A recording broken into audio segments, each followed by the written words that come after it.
Imaginez que vous ayez un super pouvoir qui vous permette de désarmer instantanément n'importe quelle personne en colère, de transformer vos critiques les plus acharnés en alliés fidèles, et de gagner le respect de tous ceux que vous rencontrez.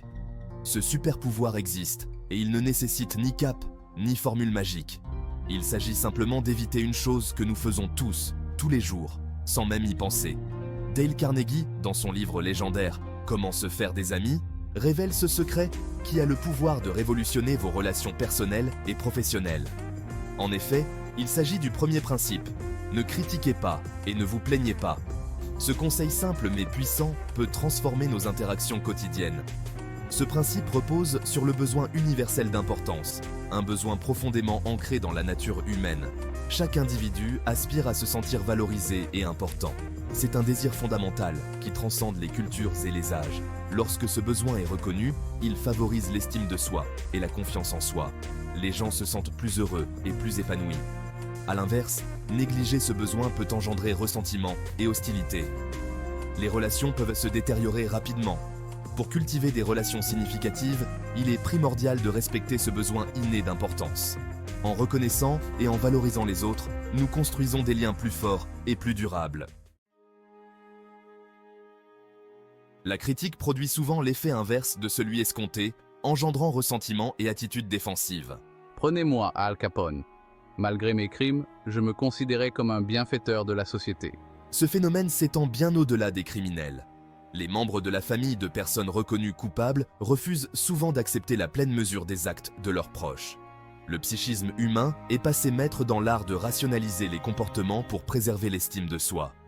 La critique conduit rarement à un changement positif. Pour créer des liens avec les autres et favoriser leur développement, nous devons modérer notre instinct de juger et de critiquer.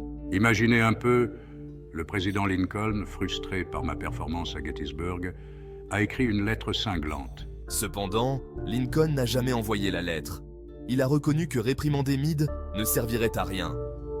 Au lieu de cela, Lincoln a choisi la compréhension et le pardon. Cette approche s'est avérée beaucoup plus efficace à long terme. Si la critique est contre-productive, comment encourager un changement positif? La réponse réside dans des approches constructives. La clé réside dans la compréhension, le respect et une communication ouverte. Ces éléments sont essentiels pour créer un environnement de travail harmonieux. Prenons l'exemple de Bob Hoover, pilote d'essai renommé, et de sa rencontre avec un mécanicien après un incident. Après un atterrissage d'urgence dû à un problème de moteur, une situation critique, Hoover a découvert l'erreur du mécanicien, une erreur qui aurait pu être fatale. Au lieu de se mettre en colère, ce qui aurait été compréhensible, il a abordé le problème différemment en disant au mécanicien « Pour te montrer que je suis sûr que tu ne feras plus la même erreur, je veux que tu t'occupes de mon avion demain. » Le principe de « ne pas critiquer ou se plaindre » est un fondement essentiel pour établir des relations positives et constructives.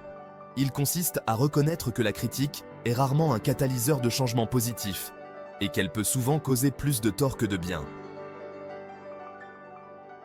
Lorsque nous abordons les autres avec empathie et compréhension, nous ouvrons la porte à des relations significatives et durables. En remplaçant le jugement par la compassion, nous créons un environnement où les individus se sentent en sécurité pour apprendre de leurs erreurs et grandir. Comme le disait Dale Carnegie, « Vous m'excuserez du thème, mais il a dit « Tout imbécile peut critiquer, condamner et se plaindre, et la plupart des imbéciles le font. Mais il faut du caractère et de la maîtrise de soi pour être compréhensif et indulgent. » Adopter ce principe favorise des relations plus solides et un monde plus harmonieux, où chacun se sent valorisé et respecté. En fin de compte, c'est en cultivant la bienveillance et la compréhension que nous pouvons véritablement influencer positivement notre entourage et créer un impact durable. À bientôt pour une autre vidéo.